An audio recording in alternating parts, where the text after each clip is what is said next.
Hello guys, welcome back to my channel. কেমন আছেন আপনারা? আমি সাথী। তো চলুন একটু ঘুরে আসি এই দিক থেকে। তো আজকে একটা নতুন ব্লগে আপনাদেরকে স্বাগত। চলুন এই নতুন ব্লগে আপনাদেরকে নিয়ে যাই একটা নতুন জায়গায়, দিয়ে প্রচুর ঘন বন, সবুজ সবুজ জঙ্গল। তো একটু সবুজ মনোরম পরিবেশ দেখতে চলে এলাম। তো চলুন, গাছপালা দেখছেন, এই যে গাছপালা, অনেক মনোরম গাছপালা। এগুলো শুধু গ্রামের পরিবেশে এলেই দেখতে পাওয়া যায়। আমি যে সামনের দিকে যাচ্ছি, ওইদিকে রাতের বেলা কেউ যায় না, কারণ ওইদিকে একটা প্রচলিত কথা আছে, ওইদিকে নাকি ভূত প্রেতদের বাস।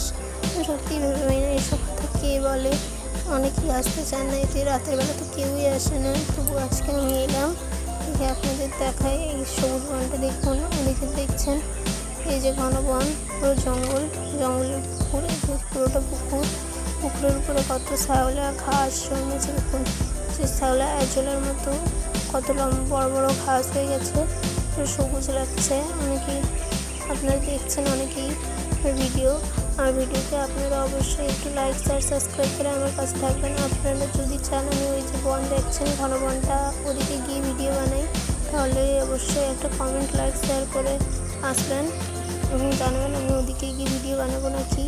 তো চলুন আজকের মতো একটু এখান থেকে ঘুরে যাই, কারণ বেশিক্ষণ থাকলে আমাকে বকা শুনতে হবে, তাই আমি চলে যাচ্ছি। তো চলুন তাড়াতাড়ি চলে যাই। তো বন্ধুরা সবাই ভালো থাকবেন, আজকের মতো এইটুকুই। আপনারা সবাই আবার নতুন ব্লগে কী দেখতে চান সেটা জানাবেন। দেখুন আমাদের কাঁঠাল গাছ, এদিকে সবাই আসে, ওই দিকটাই ওই বনের দিকে কেউ যায় না। তো সবাই লাইক শেয়ার সাবস্ক্রাইব করে আমার পাশে থাকবে।